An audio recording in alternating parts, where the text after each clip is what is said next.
Saio hau Nafarroako gobernuak diruz lagundu du.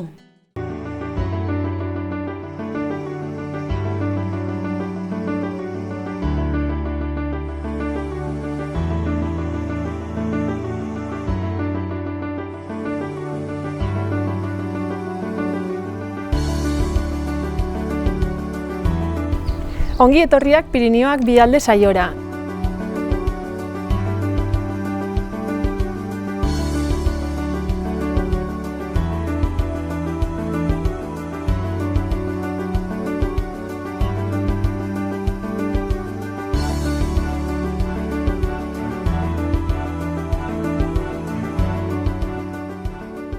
San Martin de Unsen gaude, Jotarekin, kontatu pixka bat nor zaren zu. Ni naiz hemengo herritarra, ez? Hemen bizi naiz dela urte desente eta besterik ez, hemen AEK-ko irakaslea naiz eta ez dakit zer gehiago. Eta zenbat denbora daramazu AEK-an? AEK-an egia esan denbora gutxi. Aurten hasi da? Bai, hasi da taldea aurten eta zerotik eta da historia osoan lehendabiziko aldia AEK-ko talde bat sortzen dela herri honetan. Eta nola erabaki zenuen sortzea, edo izan zen taldetxo bat zineten, edo zuk esan zenuen, benga, nahi dut? Sortu zen era natural batean, hemen egia esan denboraren poderioz, orain gaztea den jendea eta orain seme-alabak izaten ari dira eta hori, eta karo, ikusten da beharra guraso horiek nahi dute haien seme-alabak euskaraz ikastea.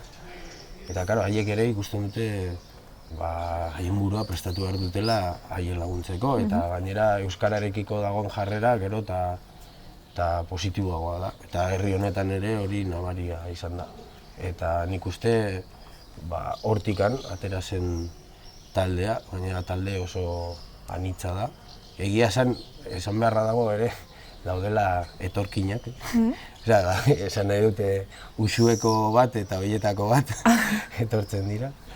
Eta gero hori hemengo jendea. Eta zenbat pertsona zarete?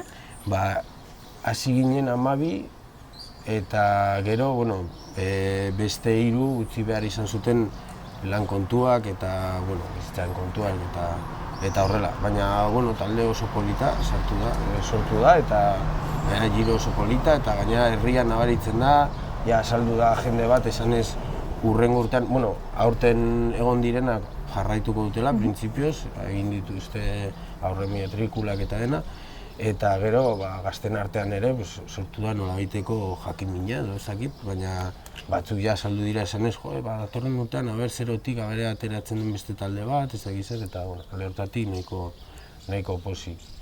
Korrika etorri zenan, hemendik ezen pasa eta hala ere gaztek antolatu zuten, bereziki gaztek, antolatu zuten gau pasa bat, elkartean, ez dakiz zer, nahiko pozik.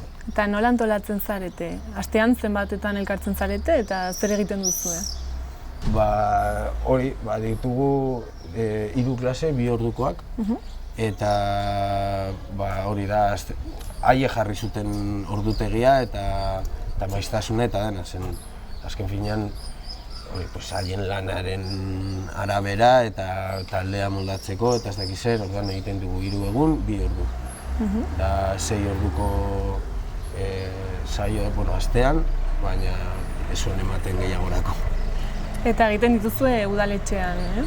Bai, udaletxearekin hitz egin genuen. Eskaini duzue espazio bat? Bai, hori da. Udaletxearekin hitz egin genuen eta ez zegoen lekurik, hasieran elkarte batean pentsatu genuen egitea, baina udaletxearekin hitz egin ondoren, eskaini ziguten gela bat eta bertan elkartzen gara. Eta beste laguntzaren bat jasotzen duzue? Zoritzarrez ez. Eskatuko genuen, baina udaletxeak esan zuen ezetz. Baina, aurten espero dugu igual gauzak aldatzea. Saiatuko zarete berriz eskatzen. Bai. Eta hurrengo urteari begira baduzue, ez dakit, proiektu berriren bat edo? Bueno, komentatu dugunaz aparte ez, saiatzea beste talde bat ateratzen eta egia da, hori, buruari bueltak ematen eta dagoen jendearen artean gogoekin daude eta harrikadak atera dira hortik, igual, Euskararen egun bat antola genezake, ez dakiz zer, ez dakiz zer. Halako historiak ezer konkretatu gabe, baina ikusten da jendea gogoekin eta ez dakit. Eta norbaitek animatu nahi badu, zer egin behar du, ordaindu matrikula eta besterik gabe... Izena eman eta gurekin kontaktuan jarri eta jazta. Eta gero, hori ahaztu zait, aipatu beharrekoa da, herrigora ere, herrigora zera hori. Orain antolatzen ari da Erdialde Riberan eta ez dakiz zer, eta hemengo gazte batzuk joaten ari dira bileretara eta horrela, eta Euskararekin zerikusia dituzten ekintzak antolatzeari begira eta ez dakiz zer. Orduan hori ere oso positiboa da. Eta guzti hau urte bateko epean, pasa da? Edo... Bai, baina ez da, hau ez da aurten gertatu da, porque aurten izan da fantastikoa edo ez dakiz zer, baizik eta hori urte askotako lana esango nuke. Hemen San Martinen gaude, ez gaude Elgoierrin, baina txikitatik ikusi baduzu baten bat ikurriña bat zintzilikatzen, besteen protesten aurrean eta ez dakiz zer, eta halako historiak horrek usten du poso bat eta pixkanaka, edo txotnan jarri den musika, denak laguntzen du horretarako. Eta aurten izan da, kasualitatez edo, estanda hori egin du. Estanda badirudi hau dela ez dakiz zer, baina ez da hori, baizik eta, gauza batzuk hasi dira mugitzen pixka bat. Eta inguruko herrietako, Euskaldunekin edo AEK-ko jendearekin baduzue harremana? Bai, adibidez, claro, gu koordinatzen gara Tafallan, ez? Eta Tafallan badagode orain aurten behi talde berri askoienen, gero Erriberrin ere beste bi talde daude, Artasonan egon ginen ateratzekotan, azkenean ezen atera mai ezberdinetako jendea zegoelako, eta gero, aipatu bezala, hemen dago tipo bat horietakoa dena, beste bate usuekoa, eta gure artean dago harremana, zen antolatzen ditugu ekintzak guztion... Elkar ezagutzen duzue eta egiten dituzue gauzak amankomunean. Eta adibidez, iparraldeko herriekin baduzue nolabaiteko harremanik? Egia esan, ez zeren garaian elkarteko afari bitxi horietako batean, komentatu zen iparralden dago herri bat, Donamartiri, deitzen dena. Eta hori komentatu genuen, udaletxeak duen anaikidetasunaz aparte, nahiko instituzionala, nahiko nire ikuspegitik artifiziala, San Martin de Insekin, hori da, hobe legoke egitea gurekin, edo gure herrikoa den herri batekin, ez? Euskal Herriko herri batekin, Pirineotik haratago dagoen herri batekin. Anaikidetasunari dagokionez, ateratzeko zuku gehiago, ez? Eta hori hor geratu zen, baina gero ja, ez da ezer egin, egia esan. Eta udaletxeak duen anaitasun akordio horren inguruan egiten da zerbait? Nik dakidanez, edo nire oroitzapenetan ez dago ezer berezirik. Etortzen ziren jaietan, autobus batean, egiten zuten egin beharrekoa udaletxean, gero atxurra politak eta esain politak hartzen zituzten, eta gero etxera. Herritarrentzat ez du inolako eraginik, ez? Nire ikuspegitik ez. Inkluso batzutan eragin negatiboa izan du. Hori da nire bizipena. Beraz, zuri gustatuko litzaizuke harremana izatea beste herriren batekin, ez? Bai, iparraldeko herri batekin, zeren hori iruditzen zain naturalagoa dela. Eta nik uste hortara jo beharko nuke. ikusiko dugu. Agian sortzen zaizue proposamenen bat edo? Gu geuk egin behar dugu hori, mugitu behar dugu hori. Udaletxetik kanpo, Edo udaletxearekin, udaletxearekin, baina izan behar du gure, ez dakit, gure bultzadarekin edo deitu nahi duzu bezala. Orain, aukera izan da mezu bat bidaltzeko, zer esango zenuke? Dona Martiriko jende horri. Adibidez. Hemen gaude ere San Martineko jendea, euskalduna dena, eta hori, eta euskaraz hitz egin genezakela gure artean. Bale. Naikidetasun hori bultzatzeko, eta batzen gaituena, neurri batean da euskara. Nolabait sortu daitekeen anaitasun hau, eta mila esker gurekin egoteagatik. Zuei, mila esker.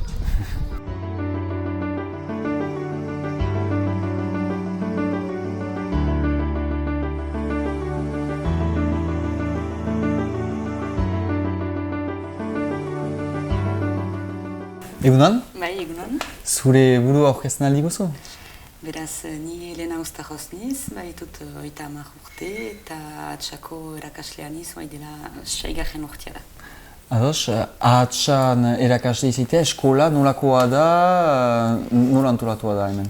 Beraz, dira Ibarreko 5 egi, eta 5 egi horiek bildu dira eskolen atxikitzeko. Beraz, badira 2 eskola, hemen Ahatsan, Ahatsa 10 eskola, tipiak, eta beste ikasleen partea Mendibenda eta handiak dira, lehen mailako handiak. Tipiak ze adin arte, handiak ze adin arte? Hemen 2 urtetaik 5 urte hartio eta 6 urteko aurrak ere heldu dira denbora erdiz, eta Mendiben 6 urtetaik 11 urte arte. Guzitara zenbat ikasle eta erran duzu 5 egi horietakoak bakarrik direla? Hori da. 54 ikasle dira guzietarat eta 5 egietakoak, tipiak 13 eta gainateko handiak. Nola egiten da? Euskara erakasten da hemen? Eskola elebiduna da? Bai, eskola elebiduna da. 10 eskolan murgiltze sisteman gira egiten du 4 urte, nahi du denbora osoz aurrak euskaraz ari direla, gera euskaraz dela. Eta gero, 6 urtetik goiti, elebidunean pasatzen dira, denbora erdiz, euskara eta frantsesa. Zenbat erakasle ziste horren eramaiteko? Beraz, hemen Ahatsan bakarrik niz, nik dut gela eramaiten euskaraz, eta Mendiben baditut bilankide, baino denbora osoz frantsesaz, eta bigarren bat denbora erdiz heldu dena euskara egiteko. Eskola noren ardura da? Norek du laguntzen edo? Beraz, 5 egietako erriko etxeak dira elgarrekin eta horiek dute, elkarte bat sortu dute eta elkarte horrek du eskola kudeatzen, 2 eskolan kudeatzen. Erakasle izatea horako erri batean edo mairu ikasle izatea, zer dira abantailak, desabantailak, berba euskararenak ere? Familie guti eskualduna da hemen, beraz, eskualduna edo ulertzen dute, baina aurrak ez dira baita ezpada mintzo, beraz interesgarria da murgiltzean izaitea, eta baldintza ezin hobean, hor 13 ikasleekin, tipiekin biziki gozo da hor erakastea. Ados, Nafarroa garaia ezagutzen duzu, pixkat? Guti. Ze ezagutzen duzu Nafarroa garaian edo noiz joana izan zira janik? Bagoaz familiaekin egun pasa noiztenka, baina hemen gaindiko eten girila gehien. Bisita gehiago? Bisita gehiago, egiak. Egi batzuen izena ezagutzen mani moduzu? Iruña parte, Iruña eta hemen Leire eta soko horietan. Gartzain egia, entzuna duzu aipatzen janik? Ez. Ez? Ez dut ezatzen ez. Ados. Eta azken aintzineko galdera, ze harreman edo ze egiten alizateke harremana sortzeko hango herritar batzuekin edo eskolarekin berba zerbait egiten alizateke edo ze... Bai, zendako ez, hemen gu prest gidaike zerbait egiteko harreman bat sortzeko eta egia eskola erbai gesten du horren bitartez zerbait egitea, zendako ez. Azken galdera bezala, justuki, hango erritarreri onera etortzeko ze gomita luzatzen altzinuke? Ditia guztian, atxarat, erri biziki polit eta gozoa baita, badira gauza ibilaldiak eta egiteko, soko eder bat, iratira joaitean edo iratitik jaustean zendako ez atxatik pasatu. Ebe mil esker. Zuri.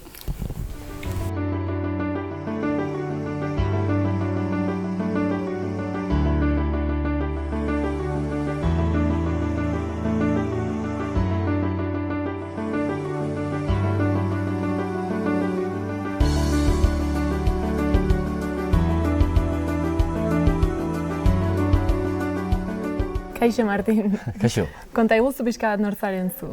Bueno, ni Martin García naiz, udaletxeko zinegotzi berria, horten hasi gara, duela hilabete pare bat. Eta hemen bizi naiz duela 3 urte. Eta azkenean udaletxean sartu naiz. Nola erabaki zenuen sartzea udaletxean? Beti egon naiz gauza ezberdinengatik lan egiten. Eta udaletxean erronka potente batzuk dauzkagu orain. Ez egon ez da jende asko prest hor sartzeko eta hor sartu nintzen. Asko pentsatu gabe ez da. Eta ze proposamenekin edo sartu zinen? Hemen dagoen arazo handiena despoblazioa da. Eta justu azken 3 urteetan egoera aldatzen ari da. Eta orduan alde batetik hor lan mordoa dugu. Eta gero herriaren promozioa egitea baita, ze herriak nahiko fama dauka ardoaren inguruan. Eta hori baita potentziatzea jende gehiago ekartzeko eta baita lanpostuak sortzeko hemen. Eta aldizki guzu eman herriaren datu batzuk? San Martinek 380 biztanle inguru dauzka. Inguruko herriekin daukan diferentzia da, pixat altuago dagoela. Eta baja montaña deitzen zaio toki honi. Eta adibidez ardoa egiteko klimatologikoki pixat desberdina da eta beste kutsu bat dauka hemengo ardoak. Gero baita herriak erromanikoaren inguruan fama desente dauka, inguruan unjue daukagu, bolite baita, eta horrek baita jendea erakartzen duena. Eta zeintzuk dira zure bete beharrak, zinegotzi bezala? Justu atzo banatu genitun, baina alde batetik gazteriaren inguruan, kirolarloan baita, eta gero erresidentzian. Erresidentzia bat daukagu, eta garrantzi handia dauka, ze jende zahar asko dago, eta beraien azken urteak hemen egon alizateko baita. Eta baduzue proiektu konkreturen bat, orain martxan jartzeko edo? Orain, alde batetik badaukagu proiektu bat herria potentziatzeko, azten ari dena, pixkat marka egiteko herriaren inguruan, bai ardoaren inguruan, erromanikoa, gero mendian baita badare bizikleta ruta asko eta bar, eta guzti hori pixkat potentziatzeko. Eta gero bestalde beste proiektu garrantzitsu bat da, lehen hemen gelditzen ez zen jende gaztea, orain gelditzen hasi dena, horrek horrela jarraitzea ez izatea salbuespen bat, azken 3-4 urte hauetakoa. Eta zeintzuk esango zenituzke direla herri honek dituen gauzarik onenak? Edo zer azpimarratuko zenuke? Batez ere lasaitasuna. Hemen daukagun bizitza oso lasaia da, zerbitzuak gehienak hemen ditugu, edo bestela Tafaian 11 kilometrora baita badazkagu. Iruña baita oso gertu daukagu, eta orduan enplazamendu nahiko ona daukagu, herrian giro ona daukagu, baina herri baten lasaitasuna baita badaukagu hemen aldi berean. Eta udalaren aurrekontua zenbatekoa da, gutxi gora bera? Gutxi gora bera, 1,5 milioi eurokoa, gutxi gora bera. Eta badakizu nola banatzen den zein arlotan? Ez, nik ez daukatu oraindik oso argi, ze hori, hasi berriak gara, eta pixkanaka hasi behar gara ikusten. Orain bertan gaude festak prestatzen dela kriston movida, eta hori bukatzean hasiko gara gainontzeko gaiekin. Eta inguruko herriekin ze baduzue harreman motaren bat? Instituzionalki ez dago asko. Mankomunitatean baditugu gure bilerak eta egiten dira gauzak, gero beti festetan herri batzuek besteak gonbidatzen dituzte, baina gero dauden erlazioak pertsonalak dira, beti ez. Badaude asko, baina instituzionalki ez dago ez dago lan asko. Udalaren barne, elkarlanean ez da zer egiten beste udalekin adibidez? Ez, dena mankomunitatearen bitartez egiten dira gauzak, baina mankomunitatetik herrietarantz ez. Herrien artean oso gutxi egiten da. Eta adibidez, San Martin de Untsek badu anaitasun hitzarmen bat sinatuta Frantziako San Martin de Untzekin. Eta horrek suposatzen du zerbait? Oraintxe bertan ezer gutxi. Hau duela 35 urte inguru hasi zen, baina harreman hori azken urteetan galdu egin da. Lehen zegoen harremana zen, urtean behin batak besteari bisita bat egiten ziola bere herriko festetan. Eta jendearekin hitz egiten, gustora egiten genuen denok ez, baina galdu egin da, oraintxe bertan galdu egin da. Eta badakizu zergatik galdu den edo beste? Ez, eta galdetzen egon naiz gainera, eta nik uste dela tema de dejadez azkenean, ez? Ez dela antolatu urte pare batean, duela urte batzuk egin zen 25. urte hurrena, eta jende pila bat juntzen era eta jende pila bat etorri zen. Baina geroztik ona, egin dira beste bidei batzuk, baina ja jende gutxi junda, eta azkenean galdu egin da. Bai badagoela jendea, herrian bertako jendearekin harremana mantentzen duena. Baina arazoa dago hizkuntzarekin. Azkenean hemen euskeraz oso jende gutxik daki, eta han Frantzian erderaz, frantsesez hemen ia inork, eta han erderaz eta euskeraz oso jende gutxik. Haiek igual guk baino esfortzu gehiago egiten dute ikasteko, baina azkenean beraiekin hitz egitea oso zaila egiten da, ez? Eta zu noiz bait egon zara han? Ez nien aiz inoiz egon ez. Eta interesatuko litzaizuke edo? Bai, gustora jungo nintzateke. Baina hango festak izan da, gustorago, baina ez da eman egoera, justo askotan San Ferminetekin kointziditzen zuen, eta niko 20 urterekin San Ferminak egon da, non egon behar nintzen ni, ez? Eta etorkizunera begira uste duzu harreman hori berriz estutu daitekela? Bai, nik uste orain korporazioan sartu garen pertsona berrietan batzuk interesatuak gaudela eta berriro ireki daitekela harreman hori, ez? Eta azkenik, orain aukera izan da hango jendeari bidaltzeko mezu edo, proposamenen bat, zer esango zenieke? Hemengo ateak ireki dela eta nahi dutenean berrioz elkartu algaitezkela, ze jendeak oso iritziona dauka eta ez zen ideia txarra izango ez. Mila esker eta ea lortzen duzuen berreskuratzea, harreman hori. Mila esker zuri.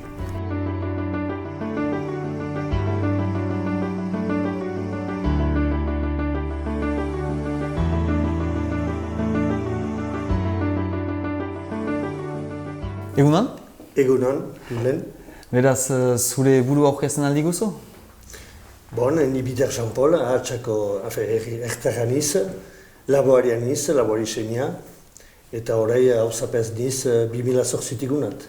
Ados, ahatxa, egia, ezagutzen ez duten zat, presentatzen aldi guzu? Ahatxako egia, Doniare Garazitik 8 kilometran da, idatiko bidean da, hauzo erritan ditu Donazaharre, Aintzile, Estedentzubi, Lekumerri eta Duzunaitze. Ados, zenbat biztanle bada, ze bada ahatxa egian, administrazio bezala, ondare bezala? Bizitzale dira gira, 2019ko urte honetan, 207 Xuxian erriteko. Erria ditu 1.400 bat hektara.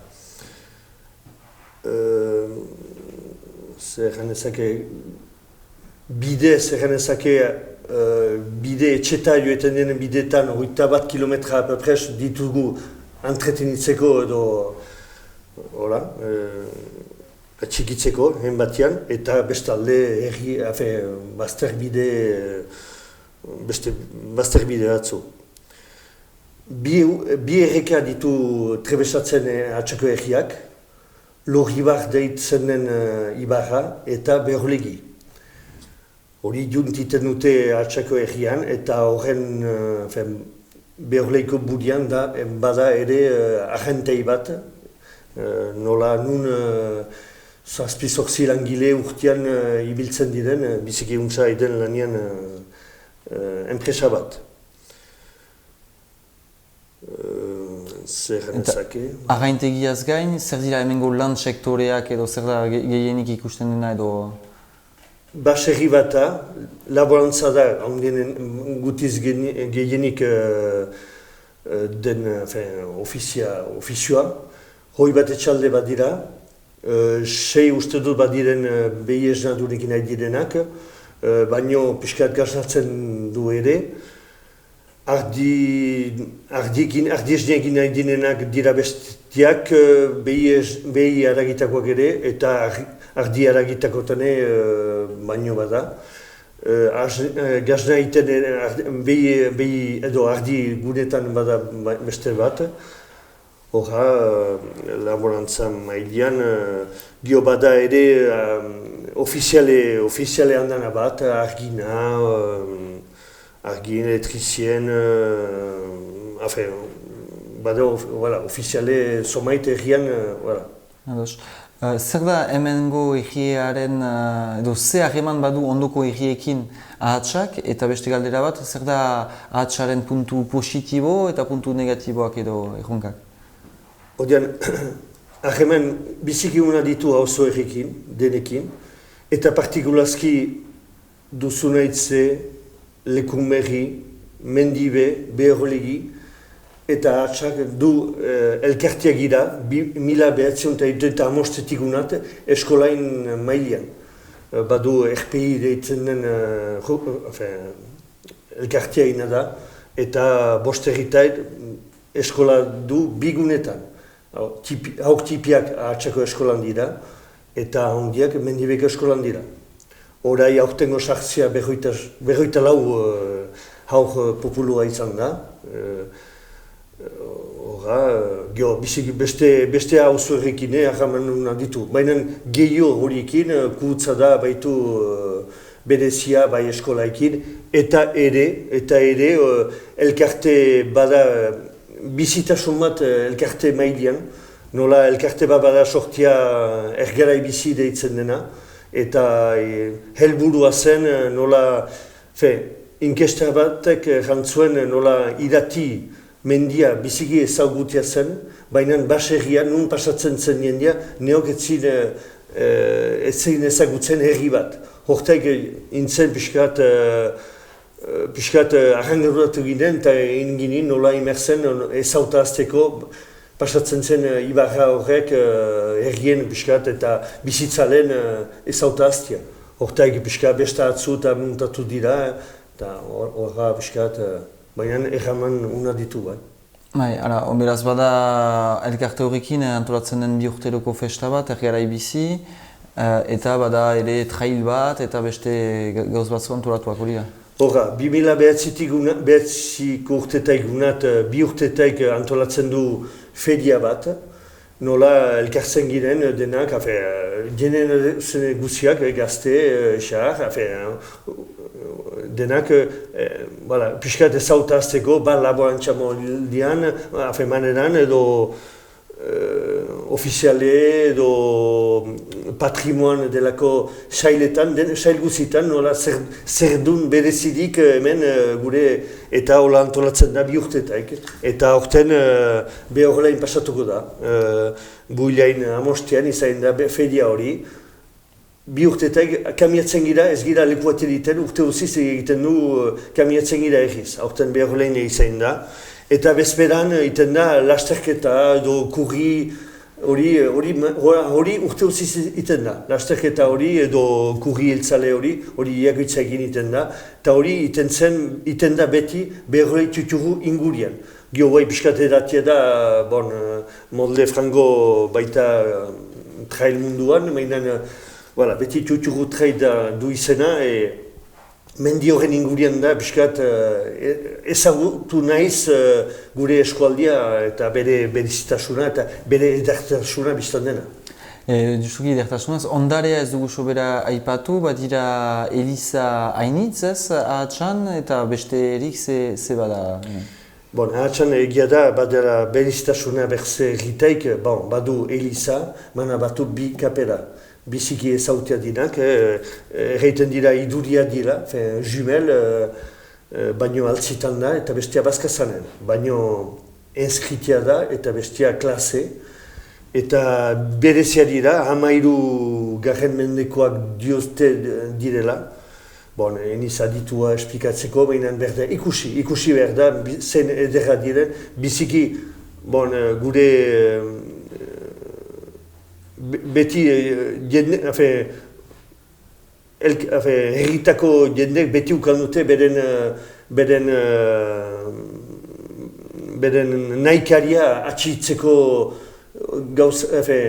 eliza hori, kapera horiek biziki untsa entretenita dira. Hori berda erran, azpimenatu behar da, beti denek indute indar eta hartako dira bereziak eta biziki ederra dira, biziki polita dira. Eta elizare badu biztan dena, horiek azpimenatu behar da, hori atxako berezitasuna da. Ados, berriz herriko etxeko historietara sartzeko, zu noiztik, erranduzu 2008tik herriko etxean zinela, ze ekiparekin, zenbat ziste, zenbateko aurrekontua eta historia labur bat erraiten handi guzu? Ni guai badu 5. mandata, hemen nizala kontseilia, mainan 2. mandata fidituko nola osapez nizal. Hameka gira, eta gure aurkonduak apapres 6.000 euro inguru hortan gira. Erran behar dut alare herritipi baten kudeatzia biziki idazkariaikin da, biziki harreman una ditugu eta behar da. Zenta hausapezak eta idazkariak aniz jakitate behar da izan, zenta herritipitan behar da, aniz sailetan behar du jakinen izan. Eta hausapeza ardura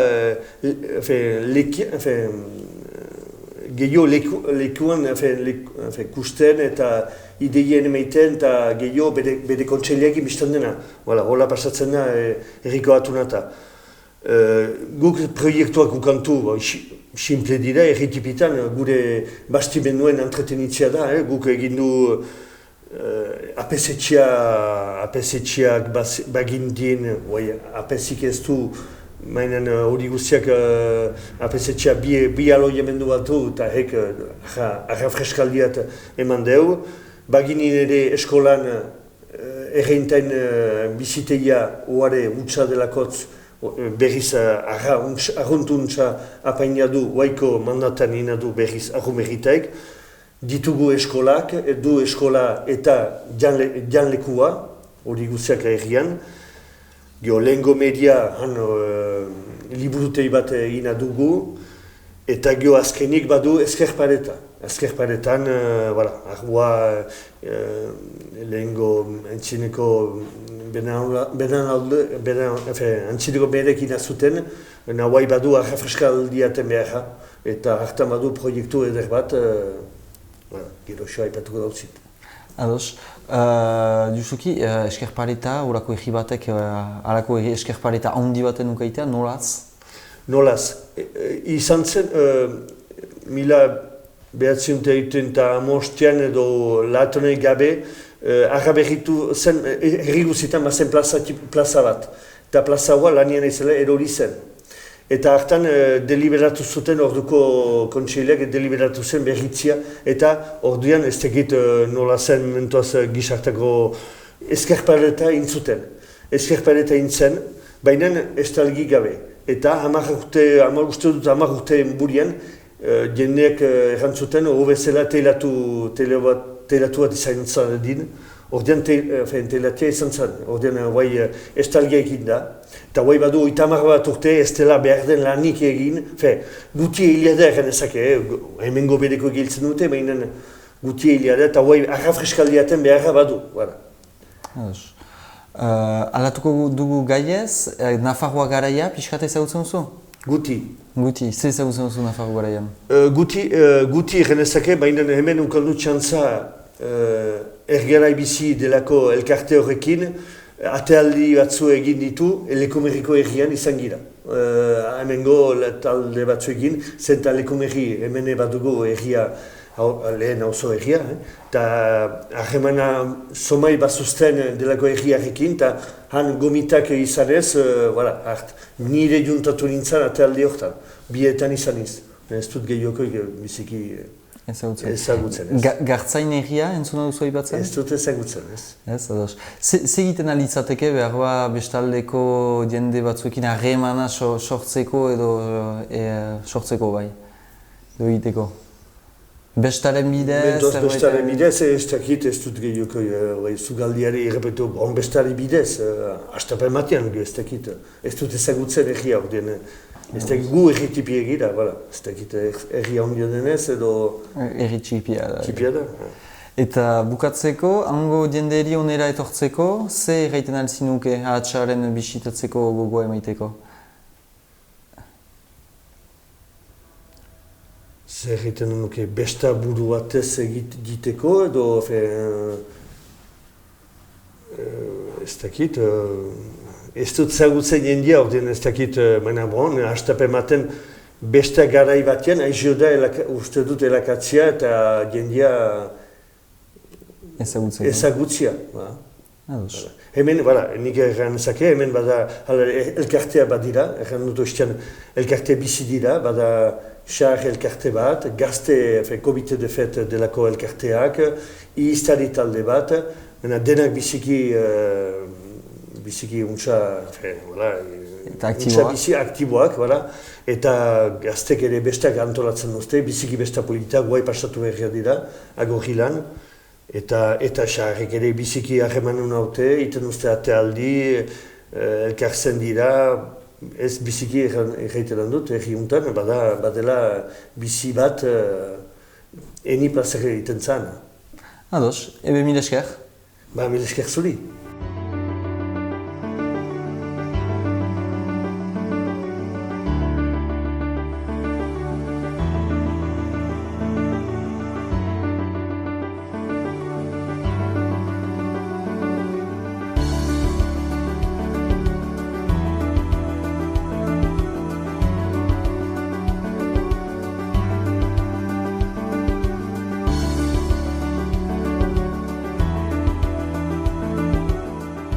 Nor da Pedro Leralta, ezagutzen ez zaituztenentzat? Pedro Leralta da gaur egungo Mairagako mankomunitatearen lehendakaria. Eta zaten dut gaur egungo, zeren gutxi barru, iraian edo utziko dut. Zeren ez nahi zatera zinegotzea bezala, eta gutxi behar dut nire lan hau. Eta zer da Mairaga, ezagutzen ez dutenentzat? Mairaga da Nafarroko mankomunitate estandar bat. Zer esan nahi dudana, eramaten dugula ahoko ura eta hondakinak. Hori da normalena. Beste leku batzuetan eramaten dira ere gizarte zerbitzuak edo kirolak, baina kasu honetan ura eta hondakinak. Eta zara lehendakari? Bai. Eta izan zara zinegotzia ere, bai, ez? Bai, lehendakari izateko zinegotzia izan behar duzu, bai ala bai. Eta nola atera zinen zinegotzi? Bueno, hemen Tafaian aurkeztu nintzen EH Bildurekin, eta nindoan bosgarrena eta atera genituen 8, horrela atera nintzen. Eta nolakoa izan da esperientzia? Oso polita eta interesgarria. Beti egon nahi zondakin munduarekin pixka eta harremanatuta, zeren beti da nik gustatu zait birziklatea, kompostaje eta alako gauzak. Nik egiten dut baratzean edo etxean, baina eta ikusi nuen aukera ezin hobea hori nire zaletasun hori garatzeko eta gauzen aukera ezin hobea eta ikasi dut asko. Eta gero urari buruz bakarrik nekiela txorrotan irekitzen. Beraz, hortik horatzean dagoen mundua da benetan ezinezkoa zer dagoen atzean eta hori ere ikasi dut. Eta zeintzuk izan dira zure betebeharrak urte hauetan? Nire betebeharrak, hemen egotea agintzen. Agintzen. Zango nuke koordinatzen agintzen baina. Zeren azkenean ez duzu agintzen, azkenean jartzen duzu mankomuneko gauzak eta eztabaidatzen dira eta azkenean aigatzen zarete irtenbide batera eta hori da elkarlan. Eta zenbat pertsona zaudete lanean hemen? Funtzionariok daude 17, eta gero hornidura daukagu externalizatuta enpresa batekin, Aqualia, eta haiek daukate 22 langile. Baina batez ere kudeatzen dute edo nire eskumena da 17 funtzionariekin. Eta nola antolatzen zarete? Bueno, badaude zerbitzu tekniko, badaude bi ingenieria, gero administratzaileak, kontu hartzailea, eta gero hori urarako, eta gero hondakinetarako, pues, ez dakit nola esaten den, enkargatuak edo nagusiak edo. Eta uste duzu herritarrek badakitela zer egiten duzuen eta baloratzen dutela? Bueno, haiek badakitena da, usten dutela zaborra goizean eta desagertzen dela. Eta irekitzen dutela txorrota eta urateratzen dela, eta nahiko da.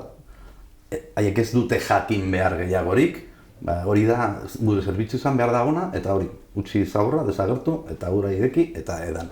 Hori da jakin behar dutena. Bueno, batzutan galdetzen digute, nola doa bosgarren edukiontxea edo, nola doa araztegia edo, bueno, baina hori da jendea interesatuta. Eta uste duzu baloratzen dutela zuen zerbitzua? Bai, derrigorrezkoa da. Zuk imaginatzen duzu hondakin jasoketa zerbitzu izango ez balitz, zure etxea izango zen hori mendi bat zaborra.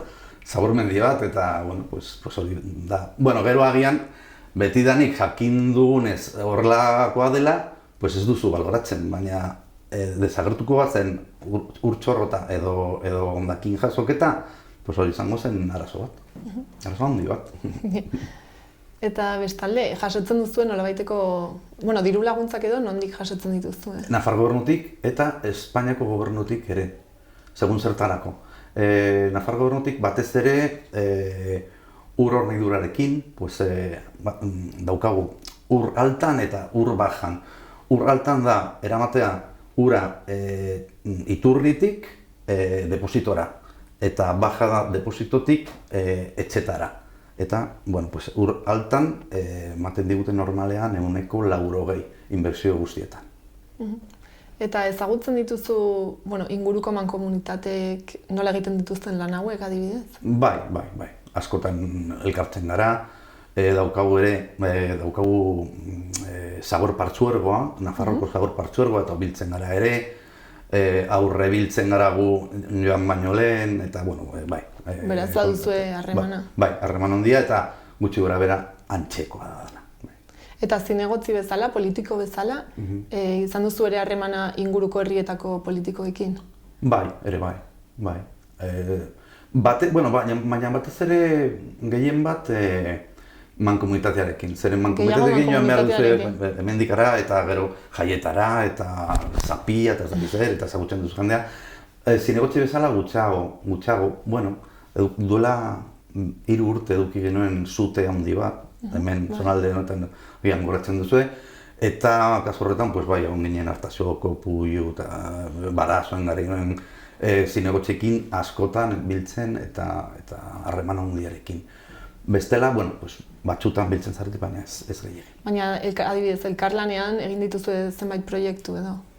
Adibidez, aurrean daukagu bat BTT-eri buruz, menditxerrendulari buruz, eta egingo dugu deitzen da BTT area edo alako zerbait, egongo da egoitza Tafallan, baina edukiko du bideak Puiun, Oliten, Artasoan eta leku guztietan, eta ere daukagu harremanak. Eta zonalde honetatik aterata, adibidez, iparraldarekin baduzuen nolabaiteko harremanik? Bai, izan ere Tafallakoek daukagu anaitasuna Baigorrikokoek. Eta horrek zer suposatzen du edo? Zer suposatzen du, joaten gara urtean behin edo bitan, bai alkatea, bai zinegotxeak, bai adibidez gaiteroak edo txistulariak edo dantzariak, eta gauza bera egiten dute haiek, gure jaietan etortzen dira dantzatzera, abestera, eta ere bazkaltzera eta harremanak egitera. Beraz, uste duzu herritarrek badakitela existitzen dela harremanak? Agian ez guztiek, baina ziurazki jendea jakiko. Nabaritzen da orduan, ez? Hori espero dut. Nik aingarbi ikusten dudanez, pentsaten dut jende guztia ikusi duela berdin. Eta agian ez da horrela, baina... Eta beste iparraldeko herriren batekin? Ez. Baigorritz aparte? Ez. nik dakidenez ez. Eta bazenekien San Martin de Unxek baduela, anaitasun akordio bat San Martin de Inx herriarekin? Bazenekien?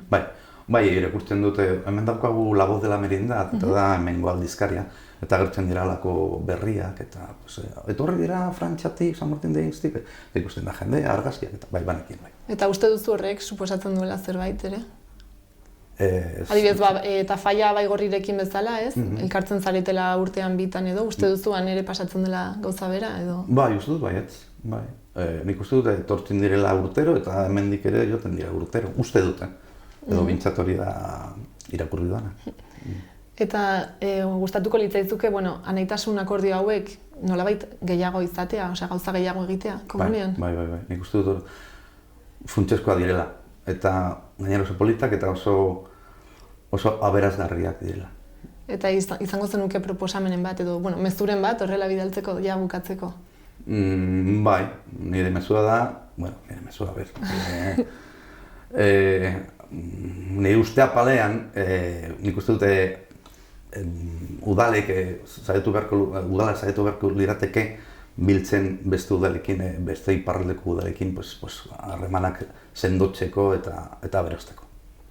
Mila esker gurekin egoteagatik. Zuei.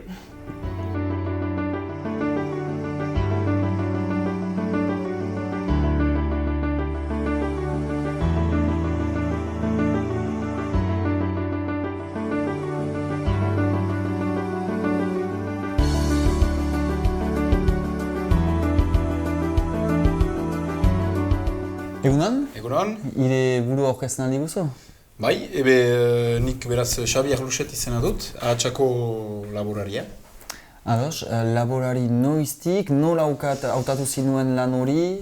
Ordean noiztik ene gogoan betidanik, zenta betidanik hori egin nahi nuen, eta aitaren etxaldea hartu nuen, segida 2008an. Ados, bigazizte etxaldean lan egiten, zen nolako etxaldea duzie? Gure etxalde tipi bat da, baditugu 20 behi esnetakoak eta gazna egiten dugu, eta bi anaiak ari gira hortan arrokeaia etxaldean. Egan duzu astapenetik edo gaztetik hori nahi zinua, nola hautatzen da, nola erabakitzen da laborari izaitea? Ez dakit hautatzen den edo ez, baina guk betidanik behiekin eta gustua badugu, tipidanik hiltzen ginen aitarekin barrokian eta gustuz egiten da, kabalen gustua eta kanpoan izaiteko gustua eta ez dugu guk hautatu, berak gitu hautatu, gehiago ofizio horrek gitu hautatu. Kabalak maitatzea, kanpoan aritzea, besterik ze behar da lanbide hontan aritzeko? Behar da... Kabalak maitatu behar dira, besteraz ez da egiten ale, nahi duriko, eta gero behar da behtutea, zenta aski zaila da alere, egun guzi zaigira, eta urtean zehar ez da bakantza hondirik, baina gero bi izaiteak erresten du antolakuntza mailan eta ene iduriko aixeago da binaka. Ados. Abantailak, zein dira lanbide horretan abantailak, desabantailak? Abantailak hainiz badira, deia ez da nagusirik, egiten da nahi dena. Eta egun guziz maite dugunarekin bizigira eta kanpoan bizigira. Etxean bizigira ere, eta auzoekin eta desabantailak erranezake, badira momentu batzun lan hainitz baden, eta egunak aski luze dira, baina usatuak gira eta ez da horretan arazo handirik.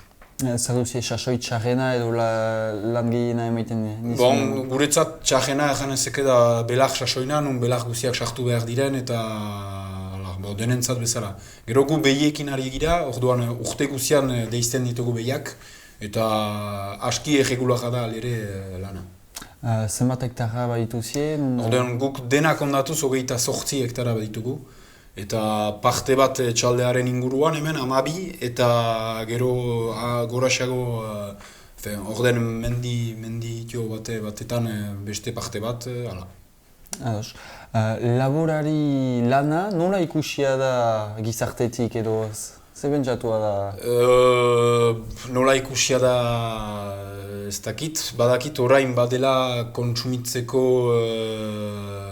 manera desberdin bat duela 10 urte baino, eta orain jendeak kasu emaiten du gehiago zer jaten duen eta zer duen bere azitan.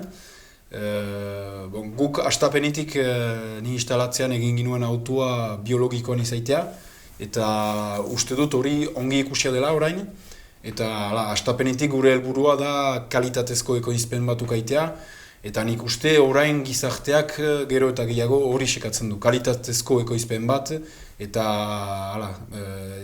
nahi du jakin ze jaten duen. Zuzenean saltzen duzia? Bai, zuzenean saltzen dugu. Gasna, erdia gasnatzen dugu, eta beste erdia saltzen dugu aldudeko esnetegiari. Ados. Administrazioak laguntzen zaitu, edo nola da laborari izaitea? Orduan, hemen Europa mailan badira laguntza batzu PAK laguntza deitzen direnak, eta urte guziz ukaiten ditugu laguntza horiek. Zenta maleruski, gure produktuen diruarekin zaila da bizitzea.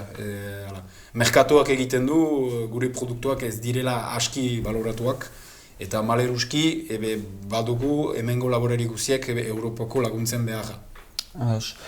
Hemengo laborariak aipatzen ditugu, bestaldeko laborariak ere aipatuko dugu edo bestaldeko egia, gartzain egia ezagutzen zu? Gartzain berez ez dut ezagutzen, barkatuko nauzue. Ados.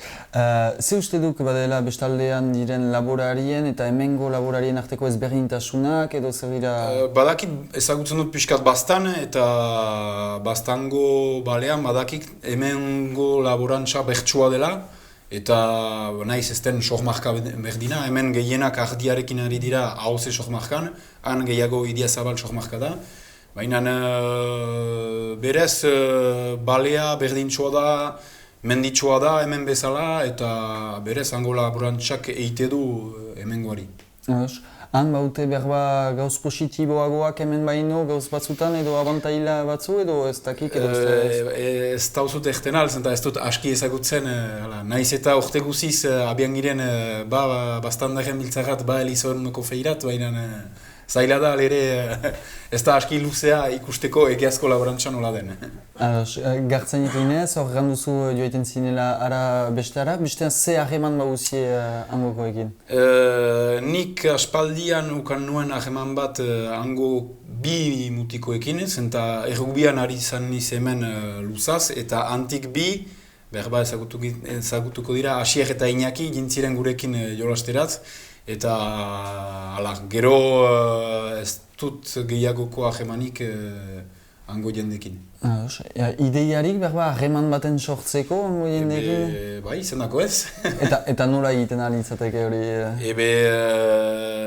Badakit ene lagunon batek hagemanak badituela, zenta mendian kurutzatzen dira, beraz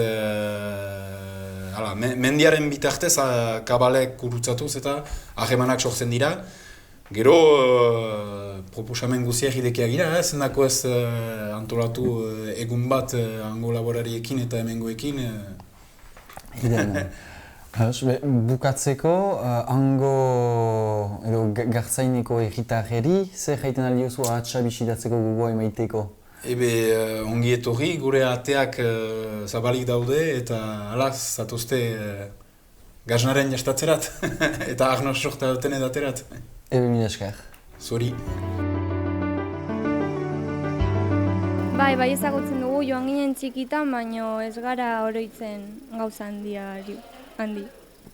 Txikitan egon nintzen, baina ja astuta daukat, 3 urte nituen eta ez naiz ezertaz oroitzen. Eta oroitzen zarenaz, nolakoa zen herria eta hango jendea? Bueno,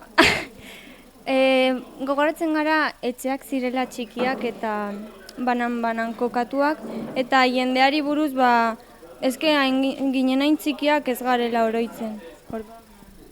Herria hau bezalakoa, eta jendea ez dakit, agian gu bezalakoa edo herrian bizi diren jende bezalakoa. Eta gustatuko litzaizuke ezagutzea hango norbait? Bai, ezagutzeagatik ez dago arasora. Eta zer egin beharko lukete, haiek ona etorri, ala zu egongo zinateke prest berriz dara joateko? Ez dakit. Joan, ala beraiek etorri ona, ez dakit. Ez legoke gaizki. Eta horretarako zer egin beharko lukete, haiek ona etorri ala zu Araioan? Agian Araioan herria ezagutzeko eta beste modu batzuk edo zer egiten duten ezagutzeko. Eta uste duzu hemen bizitzeak badituela abantaiak konparatuta han bizitzearekin?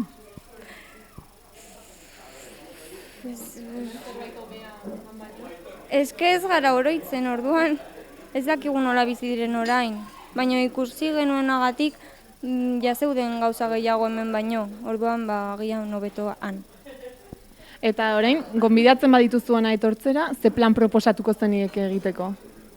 Hemen piszinara etorri, zerbait hartzera joan, edo Iruñara, dagoela gertu, daudela gauza gehiago. Dakit, herriar dudan ezagutzen, ez dakit zera mante izango dituzten. Eta nola gonbidatuko zenituzke ona etortzera, eta etortzen badira, ze plan proposatuko zenieke hemen egiteko? Gian, hemengo herria ezagutu, Eliza ezagutu, famatua delako, hemengo upeltegiak, ardoa, ospetsuak diren gauzak erakutsi. Eta ze egin duzuan edo zertarako ara joan zinen? Orbaizetara ezautzen dut, baina hori mendiz. Lehenago gazte nintzelarikan. Zen gauazko eskola. Eta zer zen gauazko eskola hori? Kontrabanda. Ados, beraz, Orbaizeta ezagutzen zu kontrabandatik? Anitzak, bai. Lagaineta eta zakutegi eta hori guziak. Nafarroa garraia doi bat, ez dut sakondu sobera, baina badakigu Nafarroako historioa denak konkitzen ditila hemen. Ados, eta ze ezagutzen zuan edo zein erri ezagutzen zu Nafarroan? Ibili niz aniz erritan, ibili niz erribera arte, ordean, lakorritu niz, bai. Beraz, lehen harremana balimazinuten kontrabanda egitez, egungoan bade harremanik edo bauziazuk harremanik? Ni urrundian izuai, handik, gaztiantzen hori. Ze egiten alitzateke Nafarroko errigitarrekin gehiago edo Nafarro garaieko erritarrekin gehiago harreman sortzeko? Ze egiten alitzateke? Ez dakit zer egiten alitzateke. Lehenero badakit ene aitain denboran, bazirela harremanak erresago kontrabanda ikilan eta kurutzatzen ziren, aita berberan dauzi hori. Kurutzatzen ziren gaineko errik, gaineko errik ilan zen, Orbaizeta partikulazki. Baina, orai, ez dakit, kutzamendu guti da, nola kontrabanda erik ez den. Beraz, oberen alizateke... Nafarroen eguna eta hola, besta batzu horretan ikusi, baina besten ez dakit. Ados, eta mezu bat, pasarazi nahi bali mauzuan goko eri, harremanen sakontzeko, onditzeko, hemen goko erekin, ze erraiten alzinuke? Eskora mintzazaten orai. Leheno mintzazen. Eta gero joan nintzen, hor Pamplonan izan nintzen, frantses batzo, turista batzokin, eta han errekontatu nuen, baito Orbaizetakoa ostatian serbitzuan, eta erantzan, ez, Orbaizetan neorek ez du mintzo gehiago. Beste behin ere, mila esker oregoteagatik eta hurrengo saiora arte.